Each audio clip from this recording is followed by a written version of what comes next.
everyone, welcome back to my channel and welcome back to another Sims 4 Create a Sim video.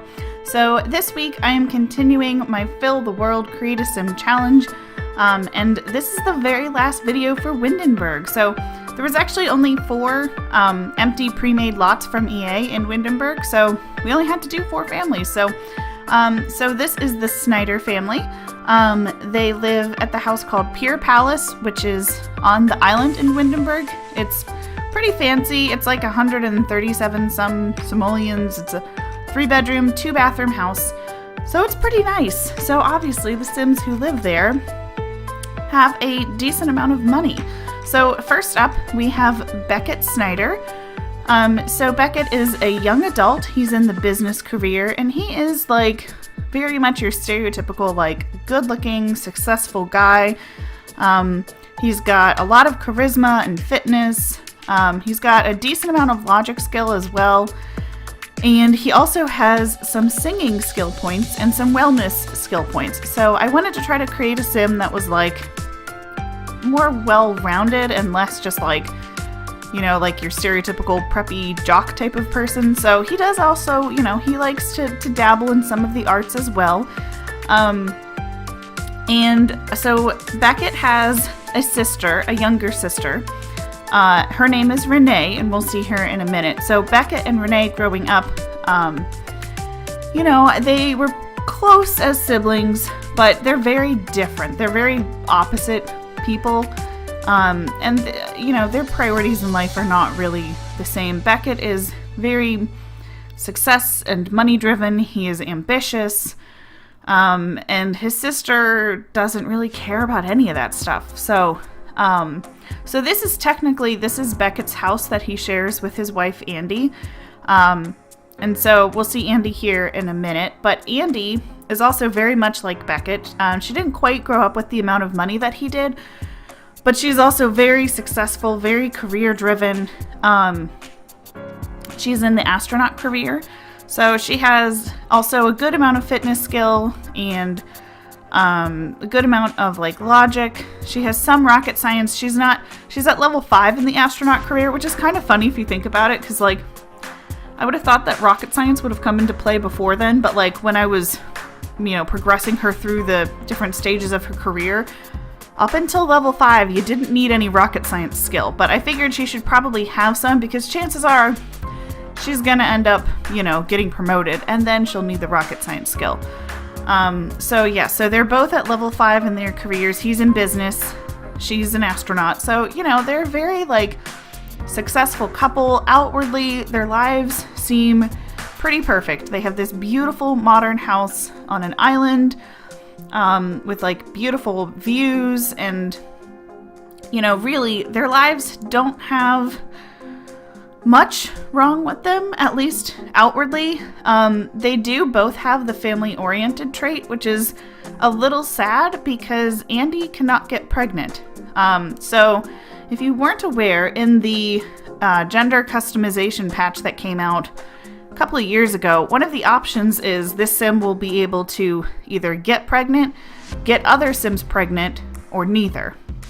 So I made it so that Andie is neither, so she is not able to get pregnant ever. So which is very sad because they both really desperately want to start a family, but biologically it's just not going to happen for them. So you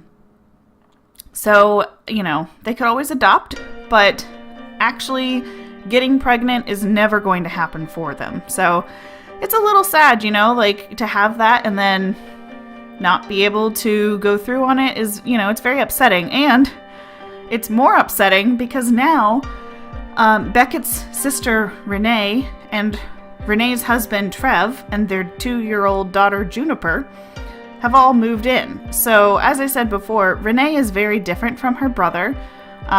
She is much more free-spirited. Like, she doesn't really care about money or things like that. But unfortunately, you do need to have money in the world to be able to survive and have a house and do all those important things, like, you know, be able to pay your bills. And so her husband Trev, so Renee doesn't work, she's a stay-at-home mom, and her husband Trev is a writer But he's not really a successful writer. He's also very lazy, very unmotivated. And so they weren't able to pay their bills, so they got kicked out of their house. And so, in an act of generosity, Beckett and Andie decided to let Renee and Trev and Juniper come live with them. So, but of course, this has caused a lot of tension because Beckett and Andie, want to be parents so badly and they can't. And now Renee and Trev are there with their toddler, Juniper, and she is so silly and fun and sweet. But at the same time, it's like this constant reminder to them that they're not going to be able to have children. So, and right after they moved in, Renee found out that she was pregnant with their second kid. So now it's like extra painful, and Andie and Renee, the two sister-in-laws, really don't get along. Besides the fact that, there is some jealousy there from Andie that Renee, has really not had any trouble at all getting pregnant, and, can't even afford the kid that she does have, is now pregnant with another one, whereas Andie is like this successful, young adult career woman and can't have children. But there's also, there's a lot of resentment there, too, because, Renee doesn't understand Andie's point of view that, that you should work hard and you should have a job and, you should try to provide for your own family. And she sort of feels like Renee is just kind of riding along the coattails of Beckett and his hard work.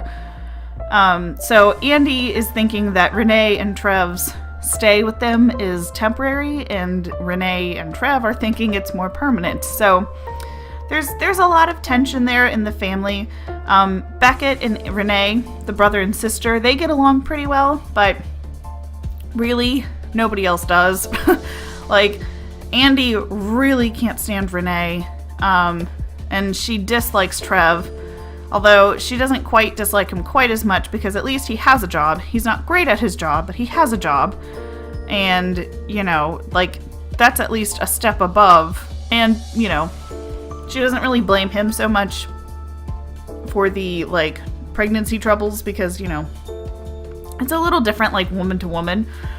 So, but Beckett doesn't really get along with Trev very well because I think there's also still, okay, well, you've married my sister, you've gotten her pregnant twice, and you're not able to provide for your family. So what gives here, dude? So I think there's some tension between Beckett and Trev, but not as much as there is between Andie and Renee. And pretty much everybody likes Juniper. Juniper is the bright light in this whole family. She's just this sweet little girl, and she's so silly and playful, and she is basically, as much as it is a constant painful reminder to Beckett and Andie that they're not going to be able to have kids of their own, they do really love their niece, and, they don't fault her for this, because, she just happened to be born into a family where there's a lot of tension between them, but, that's not her fault, so they don't blame her for it, which, that's pretty good. So, but yeah, so Renee is she's newly pregnant with baby number 2, so that'll be interesting. So this house actually has a kid's bedroom set up for 2 kids to sleep in. So there are 2 bedrooms that have double beds, and then there's 1 bedroom that has 2 of the kid beds. So obviously, if you wanted to play with this family in the house, Pier Palace, you would have to place a toddler bed because, again, this was from a pack that had come out before we had toddlers. So there is no toddler bed actually in the house, but it's definitely easy to do. The bedroom is set up 100% for kids, and then, you'd probably want to add in things like a little toddler potty and that sort of thing. But yeah, so this is kind of an interesting family, I think. So I tried to make it seem like Beckett and Andie in particular were conventionally very attractive. I think Renee is very pretty as well, but kind of in a different way. It is interesting because I've noticed that when I generate a sim and then I generate their sibling of the opposite gender, Like if I start off with a female sim, the generated brother tends to have more feminine features. And if I start off with a brother, the generated sister will have more masculine features. So I did kind of tweak her a little bit to kind of soften up her look a little bit, because at first she literally looked like Beckett if Beckett had long hair. So didn't really want that so much, but Trev is kind of an interesting guy. He's just, I think, a little overwhelmed by this sudden change in location, and I think he does feel a little bit bad that like he's not able to provide for his family 100%. But he's lazy and a slob, and he kind of just doesn't care, but he is a good dad. He really enjoys being a parent. But he also, I think, he enjoys writing, but I think he would do better as like a true freelance writer as opposed to being in the writing career. Because I think having him, have to go to work every day and have deadlines, I think for some people, like they need that structure so they stay focused as opposed to working 100% freelance. But I think Trev is actually somebody who would do better working freelance, because some people, when they work like a regular 9-to-5 type of job, then their creativity gets kind of squashed, and they would actually produce better work if they were working more freelance, like on their own. And because sometimes a lot of people who are like more creative types will have like this burst of inspiration, and suddenly they have to like create, and then they'll go through dry spells where it's like nothing's happening. And no matter, you can't force creativity. It just sort of has to happen organically. And he is very much, I think, in that category of person. Like when he is able to work at his own pace, he's very creative and he has good ideas. But because he's working in like this 9-to-5 writing job, because, he does want to provide for his family. Like, I think he does feel bad about it. And in his mind, this is probably the best way to do it, because, having a job means having things like health insurance and that sort of thing. So, but he's actually not doing as well at his job as I think he would have hoped. So I don't know. He might be somebody that I could see, if you were playing with this family individually, that maybe he would quit his job and, just write books at home, totally freelance, and not be tied down to like a strict schedule every day. Because he just wants to spend time with Renee and Juniper and, hang out with them and develop a good relationship with them. He really does like to spend time with his daughter. And now that there's going to be another kid on the way, I think, that's become even more like of a concern to him. Like, okay, I really do want to make sure I'm making the most of this time, because, they're only little ones. So, he does have very different priorities from Beckett and Andie. So I don't know. Personally, I would like to see Renee and Trev and Juniper and the future little one on the way. I would like to see them maybe move out a little bit, like maybe move out and move into a neighboring house. So that way then, like, if they do still need help, Beckett and Andie aren't that far away. But I think it would be good for them to find their foothold a little bit. So, but yeah. And in the meantime, Renee does have the collector aspiration. So, if you've never played on the island in Windenburg, here's a tip for you. That's great for collecting, because there are so many spawnable things there. There's like tons of plants and rocks and stuff. So like if you want to survive on just collecting things that you find out in the world, the island is a good spot to do that in. So, and because Renee doesn't really work, that could be a good thing for her. So this is the Snyder family. They are currently available for download on the Sims 4 gallery, so you can get to them either using the link in the description box below this video, or you can search for them using my username, Mrs. Tomato 1018, or the hashtag Mrs. Tomato 1018. So I hope you guys have enjoyed this video. If you liked it, please give it a thumbs up. And if you haven't already subscribed to my channel, you can do so down below. I put out a new video every single day, Monday through Friday. So thank you so much for watching, and I will see you all in my next video. Bye!